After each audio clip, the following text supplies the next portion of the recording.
Hello, how are you today? This is Dr. Michael Koku, and your host on the Leadership Advancement Mentorship Podcast. And every week, I always bring to you a guest that I always interview on this podcast. But today, I just want to share something very unique with you. I'm going to be having a guest next week. But this week, I just want to share very unique principle on servant leadership. I just want to share with you on servant leadership because this is something I've been working on, and I've been privileged to write 5 books so far this year. And I'm working on 5 more that will be coming out before the end of this year. All my books are available. The digital copy, they are available on Amazon. You can check those books. I'll make sure I put the link for this book on this podcast so that you can have it. The most important thing in life is all about purpose. You need to have a purpose. You need to have a vision. You need to know what your life is all about.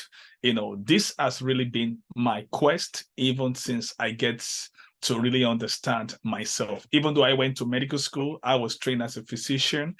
But along the way, I discover purpose. I discover what's God's plan for me, and it has changed my life. But today I'll be sharing with you on servant leadership. Servant leadership. What we'll be looking at in this leadership podcast is servant leadership. The question is, who is a leader?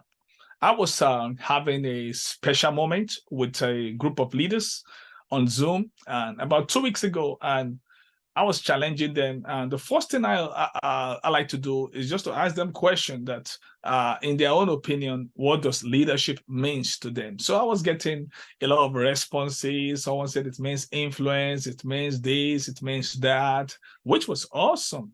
Then I also asked them another question: if you would define leadership in one word, what will it be? And I was getting more couple of responses again for that. Then the last thing I asked them is, if you will choose 3 top qualities of a leader, what is it going to be?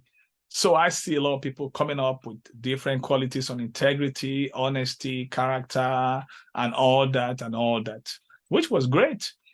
Then one of the one of the leaders, Ina, asked me a question: if I would define leadership in one word, what is it going to be? And everybody was looking forward to what my response is going to be. And guess what? One word was my answer. And I said, service. Service. That's all leadership is all about. To me, in my own opinion, leadership is all about service. And that's what I'm sharing with you about servant leadership. Servant leadership is something that is not new. It has always been around. Let me just share with you something I just find out about this servant leadership. This great leader called Robert K. Greenleaf. And this is what he said in his essay on the servant as a leader. Robert S. Greenleaf said something. He said, in that article, he first of all coined the word servant leader. He said, the servant leader is a servant first. That person is sharply different from one who is leader first. So when you had servant leadership, so it is servant first. So the word that we saw in servant leadership that come first is servant first. It's not leader first. That means as a servant leader, you are first a servant. Then being a leader is secondary. The primary purpose of leadership is to serve. And that's what servant leadership is all about. And he said the servant first. Every leader needs to have a servant first mindset. Because this is the mindset that puts the people first, that puts serving the interest of the people first. And watch this. I'm going to give you a special acronym because servant leadership is a leadership philosophy that emphasizes the importance of serving others and putting their need first. And I want to make it so plain to you, because when you talk about servant leadership and what is it? What does it entail? So I'm going to give you the acronym of a servant leader. So servant leadership. So here is the acronym of what does servant leadership look like. So today, what I want to share with you is servant leadership. So I'm giving you the acronym for servant leadership, and the acronym is leadership.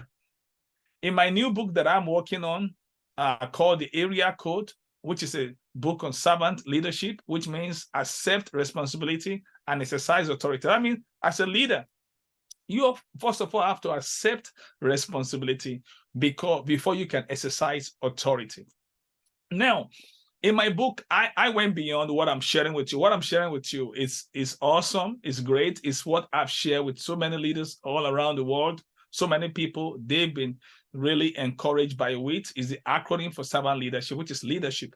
But in my book, I created an acronym for servant leadership. So it was expanded. So in my new book coming up, and I'll be coming out before the end of this year, called Area Code, which is on servant leadership. So you'll be having an expanded version. So you'll be having the acronym of a servant and leadership, servant leadership. So that expanded will be in the book. But the one I want to give you today is just for the leadership aspect, which is still okay. Now, we're going to spell out leadership, and I'll take each alphabet. We're going to really delve into it. So the first one is, I'm spelling the word leadership for you now, is listening to others. A servant leader is someone that listens to others. Listening to others. That's the first one, L. And the second alphabet in leadership, to let us really see the portrait of a servant leader, the second alphabet is E, empathizing with others. Empathizing with others. That means putting yourself in other people's shoe. The next one is A. A is acting intentionally. Acting intentionally. Acting intentionally. The next one is D, dedicating time for others. Dedicating time for others. A servant leader must act intentionally. He or she also must dedicate time for others. Then the next one is E, empowering others. Empowering others. A servant leader must empower others. Then the next one is R. R is removing obstacles from the path of others. A servant leader is someone that removes obstacles from the path of others. And the next one is X for Sally, and that is serving others. Of course, we can talk about servant leadership without service, serving others, serving the interest of others. Then the next alphabet is H. We're spelling the word leadership for the servant leadership acronym. And the next one is H, helping others with humility. Helping others with humility. And the next one is I, interacting with integrity when dealing with others. Interacting with integrity when dealing with others, because integrity is key. It's one of the strong key in leadership. It's one of the strong key in leadership. And then the last one is P, persevering with the right attitude. So what that means, when dealing with others, we persevere with the right attitude. So all this thing I've shared with you, all this acronym just spelled this principle about servant leadership. So let's take it one by one and get into it quickly. And I want to get into it. So let's start from the beginning, listening to others. You see, when you talk about listening, there are 3 dimensions of listening. We have what we call active listening, we have mindful listening, and we have empathetic listening. You see, I won't be able to go into this in detail because this is another podcast of itself. When I'm talking about listening, it's another podcast. So hearing is listening to what people are saying, but listening is hearing what people are not saying. They are not the same thing. So when it comes to active listening, you not just listen to what people are saying, you also listen to what people are not saying. Because in communication, only 7% is by word of mouth. Only 7% is by word of mouth. That means what is said. 38% is the tone of voice, how it is being said. Then 55% is by the body language. That means what people see when you are communicating. Now, let me break it down. The word of mouth is 7%. Tone of voice, how it is being said, how you say it, is 38%. So that means verbal communication is actually 38 plus 7, that's 45%. And the non-verbal communication is 55%. Now, what is the non-verbal communication? Let me break it down for you and give it to you. It is EFGP. E is the high movement. F is the facial expression. And you want to see the G is the gesture. Just like you see me moving my hand, that's the gesture. If I do like this, that means you're welcome. That's an open gesture. When I put my hands, open my hands like this. And if I fold my hand like this, that means it's close. You're not welcome. And of course, we have the facial expression and all that. Then we have the posture. That's the last one, EFGP. But the listening aspect is the active listening. You have to factor in what people are saying, what they are not saying. And you do that, through the body language. People say a lot. That's why I gave you the verbal and non-verbal communication. So listening comprises, when you are dealing with listening, active listening, you're going to factor what people are saying. So that means you need to factor the word of mouth, the tone of voice, and also the body language into that equation. Now, when I talk about mindful listening deals with being present. It's this about you being present. And there's an illustration I like to give when you talk about mindful listening, and I like to let people to write the word mindful, MINDFUL. So, and there was a picture of a man and an animal. So the animal was mindful. It was present, and he can see what is on the scene. But the man has a mindful, MINDFULL. The mind was full. So he wasn't really connecting with anything at the moment. And that's what happened to many people. There's no mindful listening. So mindful listening is being fully present, being fully aware of their environment and the people that you are relating with at that time. So when you talk about the empathetic listening, is when you are listening by putting yourself in that person's shoe. So those are one of the vital traits in listening to others. So servant leaders actively listen to their team members, valuing their inputs and needs. So please be aware of that. So let's go to the second one and talking about empathizing with others. That's the E. They show understanding. The servant leaders show understanding and compassion, putting themselves in others' shoe to better support them. So as a servant leader, you need to put others first. You need to empathize with people. You need to put yourself in people's shoes, to see things from their own viewpoint. It's very, very essential. Now let's look at the other one. The A is acting intentionally. Intentionality is key. Intentionality is key because servant leaders make deliberate and purposeful choices, aligning their actions with their team's best interest. So as a servant leader, you want to act intentionally. You need to make intentionality your best friend. Every servant leader, every true servant leaders, they always act with intentionality. The next one is D, dedicating time for others. Dedicating time for others. A servant leader invests time and attention to support and develop their team members, fostering growth and trust. So if you want to be a servant leader, you need to make it a priority to dedicate time, for others. No matter how busy you are, you need to make time. You need to dedicate time. You need to allocate time for others, so that you can serve them. Don't forget, servant leadership is all about putting other people's needs ahead of your own needs. Yeah. So the next one is E, empowering others. Servant leaders provide opportunities, and resources to help their team members succeed, enabling them to reach their full potential. I'm privileged to serve with 16 strong leaders in my network, and we work together on global projects. And it's always my privilege if I can have a one-on-one time with them to serve them, to really serve them. That's what it's all about. You have to empower others. Servant leaders, you have to provide opportunities, provide resources, provide everything that they need, because empowering others is key. The greatest leaders is not necessarily the one who does the greatest things. He is the one that gets the people to do the greatest things. That's what President Ronald Reagan said. And John Maxwell said, the greatest leaders are willing to train their people to replace them. You see, empowerment is about working towards your replacement. Yes. John Maxwell encouraged people in his book, The Leader's Greatest Return. He encouraged leaders to work themselves out of their own job. I know many leaders, they don't want to hear that.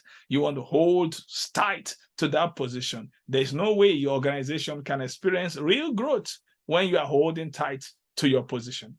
Now, let's see the next one is our removing obstacles from the path of others. This is all about proactivity. As a servant leader, when you see that something is going to cause somebody to fall, maybe based on your attitude or based on your behavior, you don't want it to be an obstacle on the part of others. So this is a proactive measure to remove obstacles, because servant leaders are proactive. They proactively identify and eliminate barriers that hinders their team's progress, making the path to success smoother. That's what we want to do. We want to make it easy for people on our team to win. We don't want to be an obstacle. We want to remove every stumble block, every excuses on their path, so that they can win and win big. So this is very, very important, because your success as a leader will be defined by the obstacles you remove, not the ones you create. Wow, that was big. That was by Luke Foss, a former Forbes Council member. That was very, very unique, because don't forget, your success as a leader will be determined, will be defined by the obstacles you remove and not the ones that you create. Wow, that was awesome. Now, let's look at the next one, is serving others. That we've talked about is servant leaders serve others, which is really crucial, because a servant leader's primary focus is serving the needs and priorities of their team, putting their team's welfare before their own.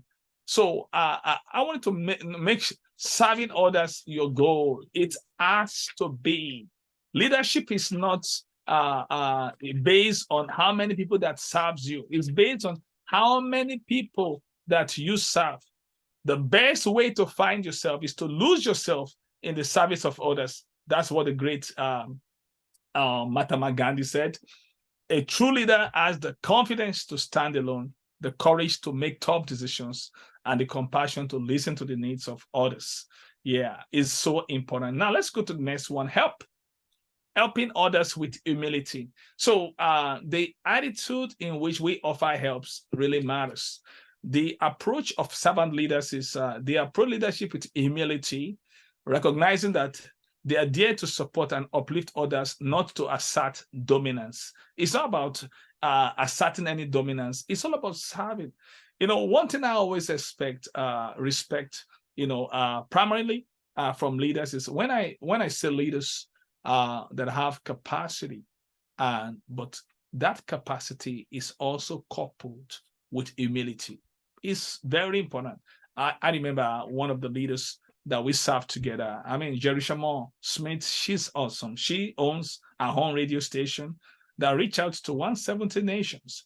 We had an event, a conference 2 years ago and 2 months ago, and just September this year, 2 months ago, and she volunteers to serve from just behind. She took care of the technical so that we did during the event. Everything went well. She brought a skill set, a capacity. But after the event, I reached out to her to say thank you. She said, "I'm just glad to serve." Wow, that was helping with humility. As a servant leader, you need to just know that humility is not about who is right. It's not about what is right. And this is what attracts many people, even to our leadership, helping others with humility. And the next thing we want to look at is I interact with others with integrity.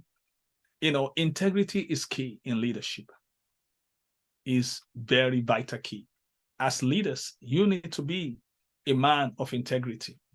I don't play with integrity when it comes about integrity. It's real. It's a real thing for me. When it comes to integrity, I make it a priority. A priority. Even when I make mistake, I own it. See, integrity is not making mistake. Integrity is owning your mistake. The fact that someone we talk about integrity does not mean that you will not make mistake. Listen, as a leader, you will make mistake. But when you make mistake and own your mistake, you are a man of integrity. And you make the necessary adjustment that you need to make. Leadership is not about perfection. It's all about improvement.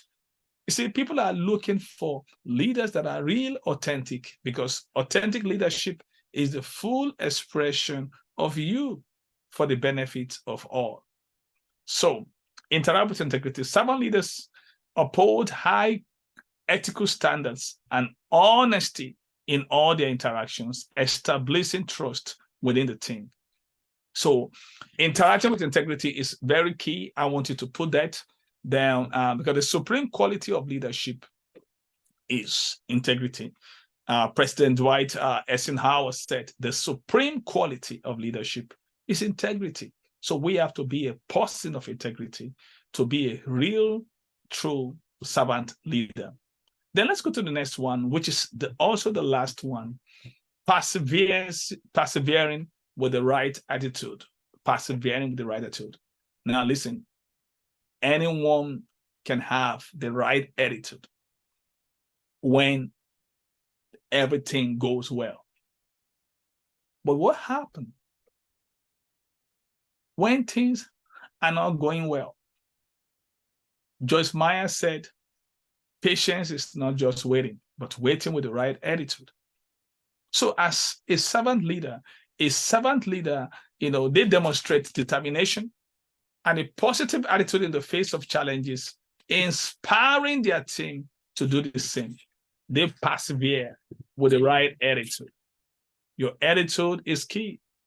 So I want to remember this servant leadership is a powerful approach, focuses on the well-being and growth of others. And don't forget all those things that we share, because servant leadership is a powerful approach that prioritizes the well-being and growth of team members, ultimately leading to a more engaged and motivated workforce.